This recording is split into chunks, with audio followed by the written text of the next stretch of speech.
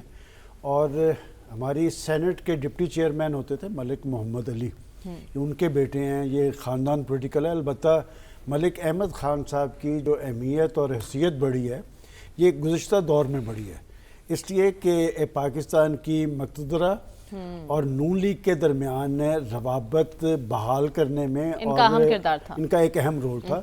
اور بات یہ کہ یہی سلسلہ ہوتا ہے نا کہ بات یہ کہ ہم مقتدرہ سے تو بڑھاتے ہیں, آپس میں نہیں بڑھاتے. اور ابھی جو ہمارے ہاں ڈسکشن ہو رہی تھی اور بڑی اچھی بات کنکلوڈ کی ہے صافی صاحب نے کہ ہمارے ہاں عدم برداشت کا کلچر ہے. دیکھیں ہمیں اب نارمل ملک بننا ہے اور نارمل قوم بننا ہے. یہ ہم اب نارمل کیوں ہو گئے؟ دیکھیں دنیا کے جمہوری معاشروں میں, پاکستان کے اندر بھی ہم نے اپنے دیکھا ہے اسی صحافت میں لوگ آپس میں بیٹھ کے ڈسکشن کرتے تھے.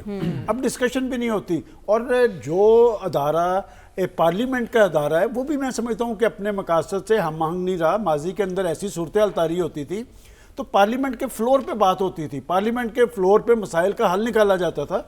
اب بدقسمتی سے پتہ نہیں یہ میں اس میں زد میں نہ آ جاؤں کہ یہ پارلیمنٹ تو صرف مرات اور تنخواہوں میں اضافے کا ذریعہ ہے کہ پاکستانی قوم کے اربوں خربوں وہاں پر خرچ ہوتے ہیں. قوم ان سے بڑی ساری توقعات رکھی ہوتی ہے, یہ اپنے اسکور سیٹل کر رہے ہوتے ہیں.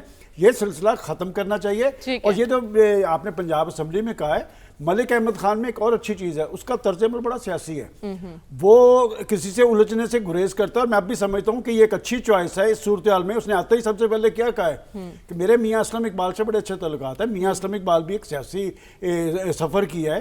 اور یہ جو سیاسی کارکن ہوتے ہیں نا یہ مارے کھاتے ہیں, مشکلات بھی برداشت کرتے ہیں. میں سمجھتا ہوں کہ انہیں آنا چاہیے.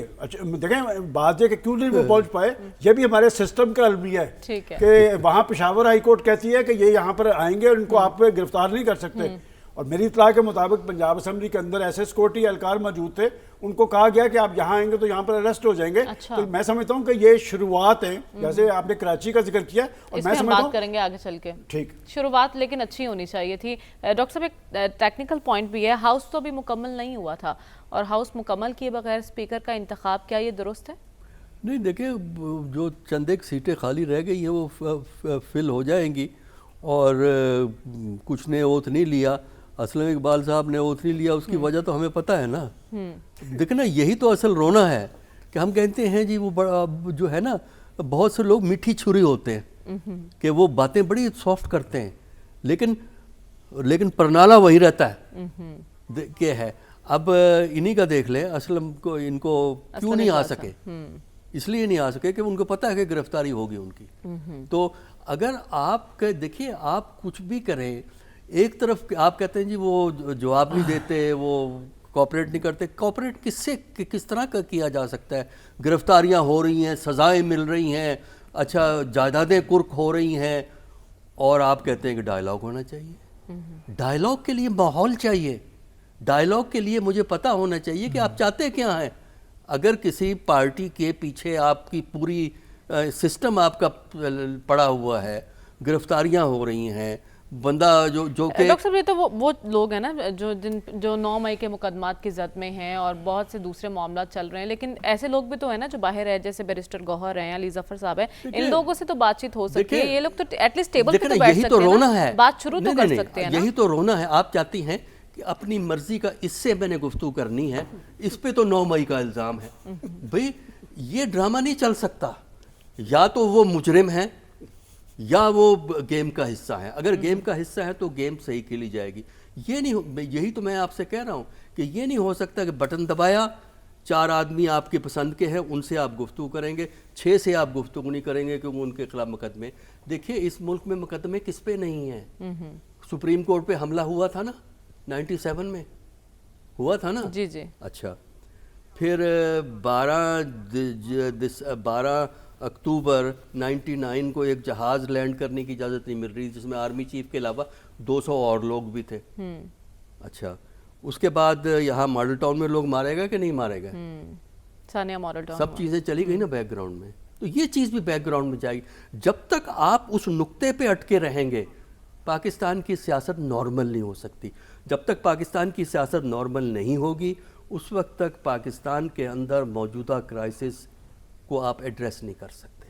ٹھیک ہے, لہٰذا آپ فیصلہ کر لیں کہ اس ملک میں آپ نے نارمل سیاست چلانی ہے یا آپ اپنی مرضی کی سیاست چلانا چاہتے ہیں.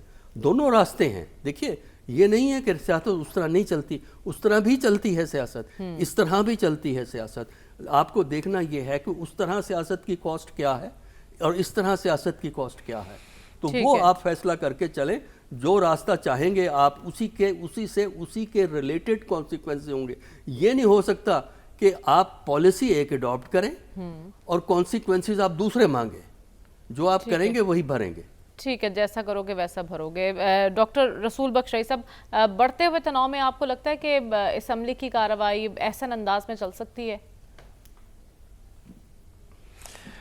مشکل لگتا ہے، اس لیے کہ کوئی ایسے حالات پہلے پیدا ہوئے نہیں جو اس وقت پاکستان میں ہیں انتخابی نتائج کے بعد، کہ ملک کی سب سے بڑی سیاسی جماعت وہ اقتدار سے باہر ہے، وہ کسی وجہ سے وہ حکومت نہیں بنا سکی، اس کے ساتھ اتحادی نہیں ہے. لیکن ہم نے دیکھا ہے تاریخ میں، پارلیمانی تاریخ میں، کہ ہمیشہ جس کی عددی اکثریت ہوتی ہے، واضح یا حتمی اکثریت نہیں، وہ اتحادیوں کے ساتھ ملا کے حکومت بنا سکتی ہے. تو دعوت تو دی گئی تھی نا ہندوستان میں بھی ڈاکٹر صاحب، ہوتا رہا دعوت دی ہے. گئی تھی پیپلز پارٹی کی جانب سے.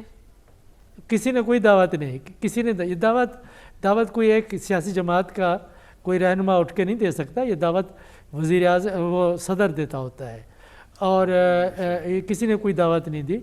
اگر دعوت دے بھی صحیح تو اس کا کوئی فائدہ نہیں، اس لیے کہ اتحادی ان کے ساتھ تھے نہیں اور وہ اتحادی بنا نہیں سکے. یہ بھی ان کی ایک سیاسی کمزوری ہے، اور وہ یہ سمجھ رہے ہیں کہ ان کا جو مینڈیٹ ہے وہ چوری ہو گیا ہے، اس کو وہ بازیاب کریں گے. وہ ہوتے ہیں یا نہیں، لیکن اس کے جس طریقے سے وہ نتائج کو رد کر رہے ہیں، اور احتجاج نہ صرف جے یو آئی نے کیا ہے، جی ڈی اے بھی کر چکی ہے، بلوچستان میں بھی ہوا ہے، اور تحریک انصاف نے بھی کیا ہے. اگر یہ احتجاج اس طریقے سے جاری رہے، کسی نے اگر دل سے نتائج کو تسلیم نہ کیا، تو پھر جو حکومت جو بھی بنے گی، اور یہ حکومت پاکستان میں پہلی دفعہ اقلیتی حکومت بن رہی ہے جس کا سہارا پاکستان پیپلز پارٹی ہے، اور جب چاہے وہ ان کو وہاں سے اقتدار سے ہٹا سکتی ہے، کہہ کہ ہم آپ کے ساتھ نہیں ہیں، اور جو ہم ان کے ساتھ ہیں جو آپ کے خلاف ووٹ آف نو کانفیڈنس کی تحریک لائیں گے. تو یہ دیکھیں، مفاہمت ہونی چاہیے. مفاہمت میں چار دھڑے ہیں. ایک جو مفاہمت ہے وہ پیپلز پارٹی اور پی ایم ایل این کی ہے. اگر ان دو میں بھی مفاہمت ہو جائے تو تیسرے فریق کے ساتھ ہو سکتی ہے. دوسرا جو ہے مفاہمت، میں سمجھتا ہوں کہ جو ہماری اسٹیبلشمنٹ ہے اس کے ساتھ بھی سیاسی جماعتوں کو مفاہمت کرنی پڑے گی. کہ میں نہیں سمجھتا کہ یہ پاکستان کی جمہوریت کے لیے یہ بات درست ہوگی کہ کسی سیاسی ادارے کا غیر عینی کردار تسلیم کر لیا جائے، کسی صورت میں نہیں. لیکن اگر آپ نے صحیح معنوں میں اقتدار کی منتقلی سویلین کو کرنی ہے تو سویلین کو پرفارم کرنا ہوگا اور ان کے ساتھ بات چیت کرنی ہوگی. بات چیت کے ساتھ یہ ہے کہ آپ کی کارکردگی ایسی ہو کہ سب لوگ ہیں کہ ہاں ہمیں ایسی حکومت چاہیے جو بااختیار ہونی چاہیے. یہ جب تک کہ یہ نہیں ہوگا، یہ نہیں ہوگا. تیسری جو مفاہمت ہے، میں سمجھتا ہوں کہ وہ سیاسی جماعتیں، خصوصی طور پہ جو مذہبی جماعتیں ہیں، ان کے پاس اسٹریٹ پاور ہے لیکن ووٹ بینک محدود ہے. ان سے بھی بات کرنی پڑے گی، اس کے بغیر بھی آپ نہیں آگے چل سکتے. اس کے بعد لسانی جماعتیں ہیں، وہ بھی بے چینی کا شکار ہے. وہ ان کے پاس ایک بیانیہ ہے، ایک تاریخ ہے، تاریخی شناخت ہے، لیکن یہ ہے کہ ان کے پاس ووٹ بینک محدود ہوتا جا رہا ہے. ان سے یہ نہیں ہے کہ آپ مکمل طور پہ ان کو رد کر دیں، ان سے بھی بات چیت ہونی چاہیے. نہیں، آپ کہہ رہے سب کو ساتھ لے کر چلنا ہوگا، لیکن یہ تو ایک دیوانے کا خواب لگ رہا ہے مجھے، جو پاکستان میں تو کم از کم پورا ہوتا مجھے دکھائی نہیں دے رہا. صاحب صاحب، پنجاب اسمبلی کی کارروائی کی ہم بات کر رہے ہیں، ہاؤس مکمل نہیں ہوا، تو آپ اس کارروائی کو کس طرح سے دیکھ رہے ہیں؟ دیکھیں، آئینی اور قانونی طور پر تو چیزیں جائز ہے، کیونکہ عددی برتری کا ایک کوشچن رکھا جاتا ہے ہاؤس کے سامنے، اور جو اسپیکر اور ڈپٹی اسپیکر کا جو انتخاب ہے تو اس پہ ہمیں واضح طور پر نظر آ رہا ہے کہ مسلم لیگ نون اور ان کے اتحادیوں کا پلڑا بھاری ہے. اگر سنی اتحاد کے مطالبے کے مطابق ان کے تمام ریزرو سیٹس پہ ان کو مل جائے اور میاں اسلم اقبال صاحب کی جو اسپیکر جو اس وقت ہے جو سابق اسپیکر ہو جائیں گے سبطین خان صاحب، وہ خود ان کو حیرت ہے کہ میاں اسلم اقبال صاحب کیوں کر نہیں پہنچ رہے. وہ کسٹوڈین آف دا ہاؤس ہے، ان کو تو اصولاً پوچھنا چاہیے تھا جو وہاں پہ لا اینڈ آرڈر کی موجود اہلکار تھے اور باقی جو ادارے تھے ان سے ان کو باقاعدہ یہ سوال ان کو کرنا چاہیے تھا. اور دوسرا اگر کوئی کہیں پہ ان کی گرفتاری واقعہ ہوئی ہے تو ان کے پروڈکشن آرڈر بھی جاری ہو سکتے. اور سلمان غنی صاحب نے آپ کو یہ بھی بتایا کہ پشاور ہائی کورٹ کے میاں اسلم اقبال کے حوالے سے واضح احکامات ہے، بلکہ آئی جی خیبر پختونخوا اختر حیات گنڈاپور کو خصوصی طور پہ بلا کے تاکید کی گئی تھی کہ ان کی بحفاظت پنجاب اسمبلی میں پہنچانا کام جو ہے وہ خیبر پختونخوا پولیس کی ہے، لیکن اس کے باوجود وہ غائب ہے، منظرنامے سے غائب ہے. جب تک ان کا موقف سامنے نہیں آئے گا ہم کچھ حتمی طور پر نہیں کہہ سکتے. لیکن مریم، اس پورے واقعات نے مختلف واقعات جو ہوئے اسمبلی میں، اس نے شکوک و شبہات پیدا کیے ہیں اور ایک دفعہ پھر ہمیں الیکشن کمیشن کے کردار پہ حیرت کا اظہار کرنا پڑ رہا ہے کہ ایک جو ادھورا پارلیمان ہے اس کو کمپلیٹ کرنے میں وہ پرتیا دکھا رہا ہے. آپ دیکھیں 9 مارچ کو صدر پاکستان کے انتخاب کے لیے بھی اعلان کیا جا چکا ہے اور اس کا شیڈول بھی شاید آج شام کو جاری ہو جائے گا. دوسری طرف آپ سنی اتحاد کے جو وہ ریزرو سیٹس ہے اس کا فیصلہ نہیں کر پا رہے. ایک الیکشنز کو ابھی آپ نے نہیں نمٹایا ہے، مکمل ریزلٹس آپ نے نہیں دیے ہیں اور صدارتی انتخابات کروانے کو آپ کو بہت جلدی ہے. آپ نے تاریخ بھی دے دی ہے، اس کے لیے انتظامات بھی کر رہے ہیں. یہ تمام چیزیں جو اداروں کی طرف سے ہو رہے ہیں، جو الیکشن کروانے کے ذمہ دار ادارے ہیں، جو نگران ہیں، یہ ان کے دامن پہ لگے داغوں کو مزید واضح کر رہا ہے اور ان کی نیت میں جو کوٹ ایک فریق اس وقت اس کی نشاندہی کر رہے ہیں. ہم جیسے غیر جانبدار لوگ بھی کہنے پہ مجبور ہے کہ الیکشن کمیشن کی نیت میں کوٹ ہے. ٹھیک ہے، لیکن یہ داغ دھوئے گا کون، یہ ایک بڑا سوال ہے. ہمیں پروگرام میں آگے بڑھنا ہے اور بات کرنی ہے. کراچی میں آج جو منظر نظر آیا احتجاجی سیاست کا، JUIF اور دیگر جماعتوں نے جو احتجاج کیا ہے، کیا یہ آنے والے دنوں کی منظر کشی کر رہا ہے؟ اس پر بات کریں گے اس بریک کے بعد. اسٹے ود اس.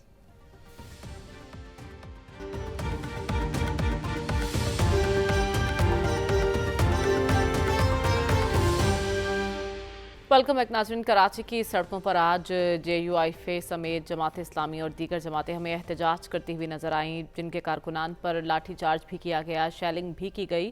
یہ سب ہوا کیا؟ سلمان صاحب، ہم نے دیکھا کہ مولانا کی بات کریں تو کل کے حلیف آج حریف بن بیٹھے ہیں. کیوں نہیں مولانا حکومتی کشتی میں سوار ہوئے؟ دیکھیں مریم، 2 باتیں ہیں. ایک تو ہے احتجاجی اور مزاحمتی سیاست.